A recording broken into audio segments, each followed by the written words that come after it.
Bismillahirrahmanirrahim. Assalamualaikum warahmatullahi wabarakatuh. Halo, selamat pagi. Semoga kalian sehat selalu dan selalu bersemangat belajar di rumah ya. Bertemu lagi di pembelajaran bahasa Indonesia dengan materi meringkas dan menyimpulkan berita bersama dengan Ibu Rani Mulyani dari SMPN Negeri 1 Cilongok. Yuk kita simak materi bahasa Indonesia hari ini.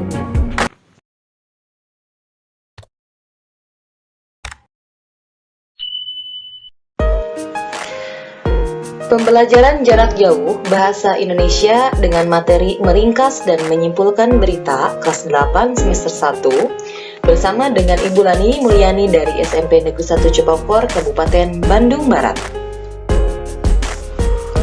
Minggu kemarin kita sudah mempelajari menentukan unsur-unsur berita yang meliputi 5W plus 1H. Untuk pertemuan kali ini, kita akan membahas tentang meringkas dan menyimpulkan berita. Tujuannya, kalian harus mampu meringkas pokok-pokok isi berita yang dibaca dan didengar.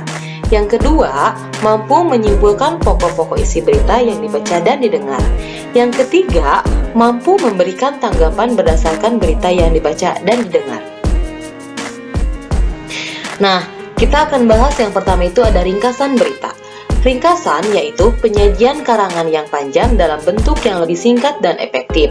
Meringkas berita berarti membuat berita dalam bentuk pokok-pokok berita saja. Kegiatan ini sangat penting untuk mempermudah dalam memahami suatu berita dan mengantarkan kita pada hal-hal penting saja, sehingga dapat hemat waktu dalam membacanya. Nah, langkah-langkah meringkas berita. Yang pertama, mendengarkan atau membaca berita. Yang kedua, mencatat pokok-pokok atau unsur-unsur berita atau jawaban dari pertanyaan 5W plus 1H atau adik Simba. Yang ketiga, menyampaikan kembali pokok-pokok atau unsur-unsur berita ke dalam karangan singkat. Di sini ada contoh tentang teks berita yang berjudul tentang banjir jembatan di Lebak roboh.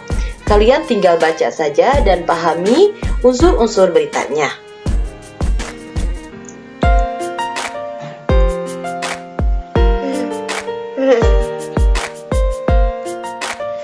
Nah, untuk meringkas berita tersebut, langkah pertama adalah mencari 5W plus 1H, yaitu tentang apa, kapan, di mana, siapa, mengapa, dan bagaimana.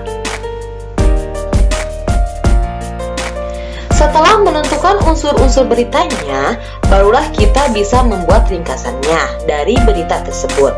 Jadi ringkasannya adalah banjir terjadi di Jembatan Muharan di Kabupaten Lebak, Banten pada Senin malam 9 Agustus 2021. Peristiwa tersebut mengakibatkan robohnya jembatan jalur Cipanas Lebak Gedong Warung Banten Sukabumi terputus. Hujan lebat disertai angin kencang di wilayah itu berlangsung Senin sore hingga malam itu juga mengakibatkan sejumlah daerah kebanjiran dan longsor. Nah, yang kedua kita akan bahas materinya menyimpulkan isi berita. Simpulan adalah kata-kata akhir dari suatu uraian.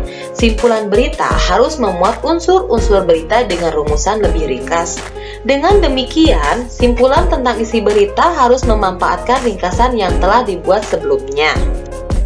Contohnya saja tadi Ibu sudah membuat ringkasan dari teks berita yang berjudul banjir.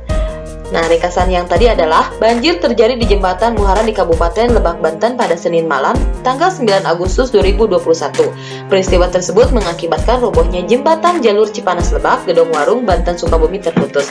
Hujan lebat disertai angin kencang di wilayah itu berlangsung Senin sore hingga malam itu juga mengakibatkan sejumlah daerah kebanjiran dan longsor. Dari ringkasan tersebut, dapat kita simpulkan sebagai berikut. Berita tersebut menyampaikan informasi tentang terjadinya banjir yang diduga robohnya jembatan Muharan di salah satu kabupaten Lebak, Banten pada Senin malam tanggal 9 Agustus 2021. Nah, ini sudah ada contohnya ya, ringkasan dan simpul. Nah, baru yang ketiga kita akan bahas materinya tentang tanggapan terhadap berita. Tanggapan merupakan sambutan terhadap suatu ucapan atau pernyataan. Dapat berupa pernyataan setuju atau dukungan, kritik atau tidak setuju atau penolakan atau sanggahan, suka, tidak suka, saran, solusi, atau tambahan pendapat atau komentar.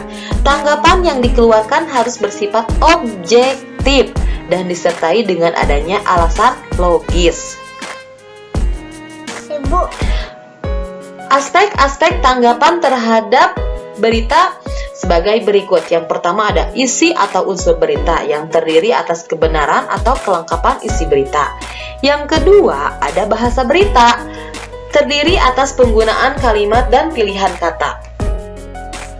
Nah, di sini sudah ada contoh tanggapan terhadap berita. Perhatikan pernyataan-pernyataan berikut. Saya kira informasi yang disampaikan berita itu cukup akurat karena isinya tidak jauh berbeda dengan informasi-informasi yang disampaikan sumber berita lain. Yang kedua, informasi yang disampaikan berita tadi malam masih diragukan kebenarannya. Setelah saya cross check dengan berita dari sumber lainnya, ada yang berbeda, terutama di dalam penyampaian informasi jumlah korban. Jumlah korban tidak sebanyak dengan yang diinformasikan dalam berita itu. Yang ketiga ada contohnya, bahasa yang disampaikan berita itu cukup jelas, sebagai pendengar mudah untuk memahami informasi yang disampaikan penyampaian berita. Nah, di sini ada contoh tanggapan terhadap berita. Nah, kita ke tugas ya.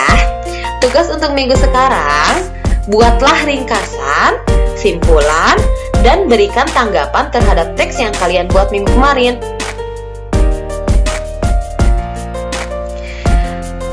Pesan dari ibu, ketika kamu menunggu saja dan tidak melakukan sesuatu, maka tidak akan pernah datang waktu yang tepat untuk mencapai impianmu. Jadi semangat untuk belajar di rumah ya. Terima kasih, mudah-mudahan materinya mudah kalian pahami dan bermanfaat. Wassalamualaikum warahmatullahi wabarakatuh.